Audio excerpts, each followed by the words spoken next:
Hello friends, ఒక particular విషయం ఏంటంటే హిందూ దేశంలో అంటే ఇండియాలో అంటే భారతదేశంలో ఇటు ముస్లిమ్స్కి అటు హిందూస్కి ఏదో పచ్చకట్టేస్తే బగ్గుమంటుందని చెప్పేసి అనేక భిన్నాభిప్రాయాలు అవి మన దేశంలో చాలా విరివిగా చూస్తున్నాం. అట్లనే చర్యలు కూడా నిందలు వేయడం, వాళ్ళు వీళ్ళ మీద నిందలు వేయడం, వీళ్ళు వాళ్ళ మీద పరస్పర భేదాలు మనం చూస్తున్నాం. ఇది ఎంతవరకు నిజం అనేది ఒకసారి చూసుకుంటే కనుక మొన్న బంగ్లాదేశ్ మాజీ ప్రధాని షేక్ హసీనాకి అక్కడ ఇంటర్నేషనల్ కోర్ట్ క్రిమినల్ ట్రిబ్యునల్ ఒక ఉరిశిక్ష వేసింది. దాని అనంతరం షేక్ హసీనా ఇండియాలో తలదాచుకుంటున్నారు. ఆమెకి బంగ్లాదేశ్కి అప్పచెప్పమని చెప్పేసి ఆ ప్రభుత్వం కోరింది భారతదేశాన్ని.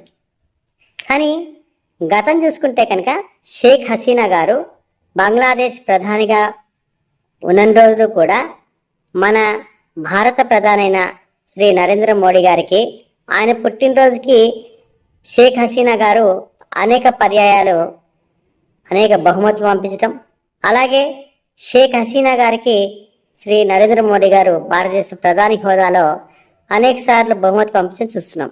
కాబట్టి షేక్ హసీనా గారు ఒక ముస్లిం అయి ఉండినా మరి భారత ప్రధాని శ్రీ నరేంద్ర మోడీ గారు హిందూ అయినప్పటికీ కూడా ప్రధాన హోదాల్లో మరియు వ్యక్తిగతంగా కూడా ఆమెని స్నేహపూర్వకంగా ఒక సోదరులా చూసి ఈనాడు ఆమెకి భారతదేశంలో రక్షణ కల్పిస్తున్నారంటే దీన్ని బట్టి హిందూ ముస్లిమ్స్ భాయి అనే నిదానంతో ఇంకా వెళ్తున్నారా, లేదా పరస్పరం ఏదో ముస్లిమ్స్ అంటే కేవలం పాకిస్తాన్ వాళ్లే ఏదో టెర్రరిస్ట్ అనేటువంటి భావన కల్పించేటట్టు ప్రేరితమైనట్టు ఇవాళ అనేక వీడియోలు వస్తున్నాయి. ఇది ఎంతవరకు నిజం?